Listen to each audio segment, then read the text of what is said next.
Congrats on the win. For the first time since you've been the coach at Alabama, the first time in quite a while, you find your team at number 1 in the country in both polls. Your reaction to that is what? I mean, it's great recognition for our guys. They've worked hard. They've put themselves in a good spot where people in the country recognize that we're one of the better teams, one of the better programs in the country right now. I think it speaks to the job we've done recruiting, speaks to the job the players have done staying locked in. You know, we've got a bunch of kids with really good attitudes that really just care about the team. And, you know, that's how you get guys to step up. Different games, different guys step up. You know, Rylan Griffin had not played as much, I'm sure, as he would have liked as a freshman at times, but his attitude was never bad. It was great. He's always been about the team.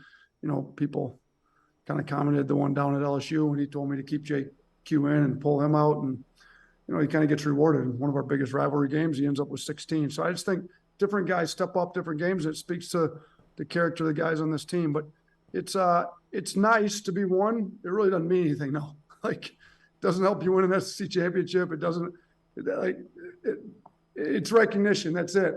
I guess, you know, Coach Saban says it's rat poison, but we got to keep our guys locked in. The real task at hand today is how do we prepare for Tennessee, who's going to be more than ready to go after losing 2 games on buzzer beaters. I mean, it's going to be – we're probably going to get the best version of Tennessee that anybody's gotten all year after those 2 losses they've had now. You know, you mentioned being number 1 might not mean anything at this point, but if you were the number 1 overall seed, I know you don't want to jump ahead there, and we went back and looked, and the last couple of number 1 overall seeds, Gonzaga, it didn't work out for them, but there's something to having the number 1 overall seed, right? No, there is. I mean, theoretically, you get the easiest path to the Final Four if you're the number 1 overall seed. So, you know, making a run in the tournament, that having the number 1 overall seed definitely helps with that. So that there's meaning to that. The AP and coaches poll is a recognition deal, and it's nice to use in recruiting. It's nice to use with your fan base. You know, the fans should be proud of the team that we put on the floor. They should be proud of our guys. They should be supporting our guys at a high level. That stuff's all great, but as far as being rated number 1, having to do with beating Tennessee, nothing. Yeah. Now, I noticed you used the Nick Saban rat poison comment, but you also used Nick Saban hands there. Number 1 really means nothing. You used the hand gesture, too. You've got your Nick Saban isms down really well at this point in the season. I did a bad job of asking you in the postgame on Saturday, so let me try to rephrase this. After you've watched the tape now of what Auburn tried to do to you defensively, what did you like about how you and your team adjusted to what they were taking away? Because you guys were tremendous at scoring the 2-point goal instead of the 3-point goal. Yeah, I didn't realize at the time we shot 83% at the rim. So they and we missed our first 2 layups, so we were 20 of 22 after that at the rim. So, you know, if teams, you know, we obviously shoot a lot of threes. People know that. We've got SEC records for threes made in games, and, you know, we've had multiple games. We've hit 20 plus since we've been here. So teams will try to take away the 3. I mean, that'd be smart, you know, since we shoot so many. But with the way we spread the floor, it opens up downhill drives to the rim, you know, and we shot 83% with Charles playing a lot of minutes where, you know, in the past when you've got a stretch 5, you know, if you play Clowney at the 5 or Gurley and you can get the 5 away from the rim, I think you can finish even better at the rim. So we'll see, you know, maybe Tennessee will try to, I mean, shoot, you got to have size with Tennessee. Like you need everybody you can get against Tennessee. So we're just like, we'll be happy with a 1-point win down there in Tennessee at this point. But yeah, I mean, if they try to take away threes, we can obviously get to the rim. You try to take away our drives, I think it opens up the 3. You know, teams will try to make us shoot mid-range. We were 2 for 3 on mid-range Saturday. So I know part of their game plan was takeaways as threes, take away the layups, force us to shoot mid-range 2s. We took 3 and made 2 Saturday. So it with the way we space and everything, it's really hard to force us to take those. Was Jim's question better the second go around there than it was on Saturday? Did you think, Coach? I'll do a lot better with things in life the second time around. That is a great point. Thank you. Yeah, it's Thank very you. deep. Yeah. Coach Nate Oats with us on the JohnstonRVCenter.com hotline. So a lot of our audience has made a big deal out of Ryland Griffin swapping over to Wendell Green at the end of that game and kind of the defensive impact he had. Do we make too much of that? I mean, was that an in-game strategy by you? Obviously, how big was his defense on Green there in the end of the game?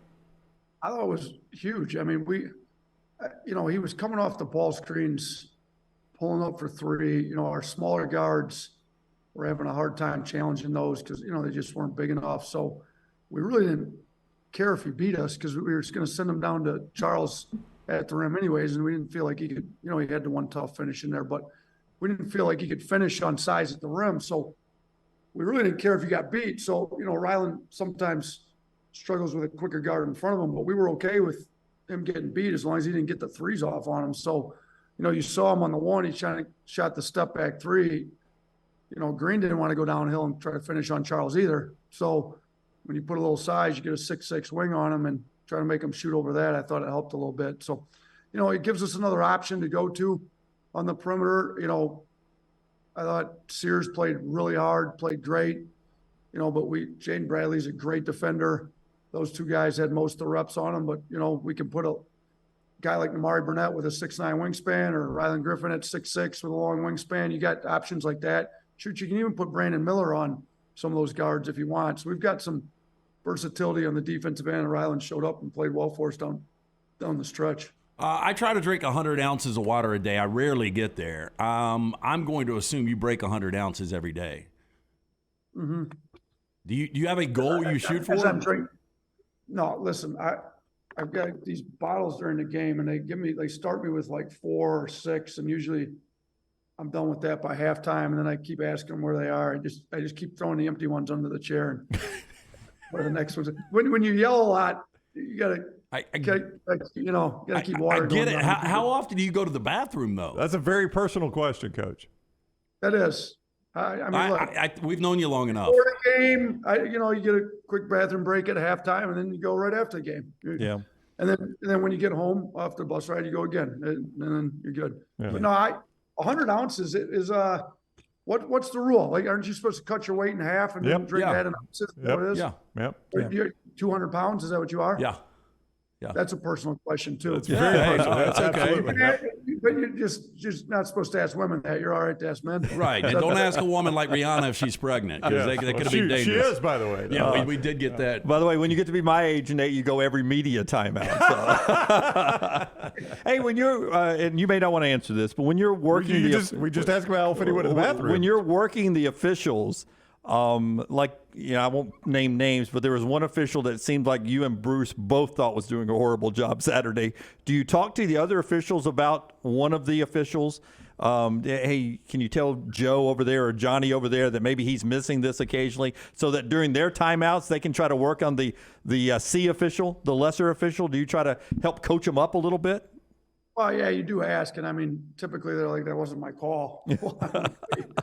Yeah, but you're all working as a group. Would be nice if we could get on the same page here. If we're going to call it like that here, could you give us the same call on the other end? But no, you kind of have to, right? Because they're supposed to be a team too. And a lot of the guys that make the calls that don't want to talk to you find themselves on the other side of the court. So you're left with no options other than to talk to their teammates. But officials are going to miss calls. It is what it is. I mean, they miss some in favor of us, they miss some against us. Sometimes I get a little too worked up, but it's a dance, right? You're trying to work to maybe a close call goes your way, right? It's both coaches are yinging and yanging a little bit, right? Pushing and shoving. Yeah, and I think if you go too far, then all the calls go the other way. Like, I've been in that spot. But if you got to let them know when you're a little upset. But I tell our players, just focus on what you can control.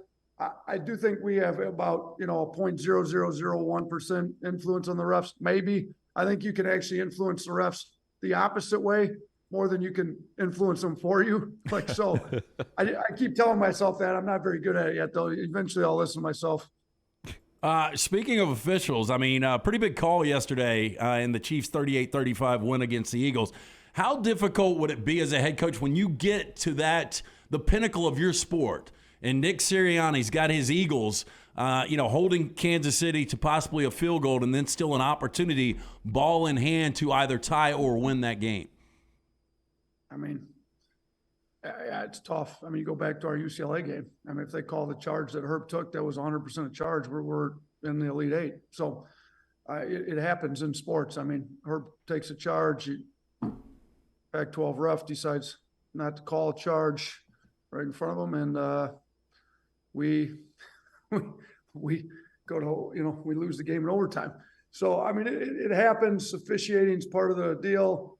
They're not going to be perfect, but I thought the Eagles handled that pretty well. Even who was the player that got called for the wall? James Bradbury. James Bradbury, he's from Birmingham, Coach. I didn't realize that. Yeah, That's he pretty played cool. at Pleasant Grove High School and then played his college ball at Sanford, so he's a local kid. Wow, that's super cool, actually. Sirianni's from Jamestown, New York, where Coach Hodgson, my assistant's from. I did not know Really? that. Wow, how about Do they that? know each other? I don't think so, but I told Brian he's the second most famous person from Jamestown, New York. I love the way you ride your guys, man. All right, Alabama plays Tennessee. Number 1 Alabama, number 10 Tennessee. Wednesday night, 6 o'clock, ESPN2. Best of luck in that game, Coach. We always appreciate your time. Appreciate you guys. Roll Tide. All right, take care. That is Nate Oats, the Alabama basketball coach, with us on the JohnstonRVCenter.com hotline.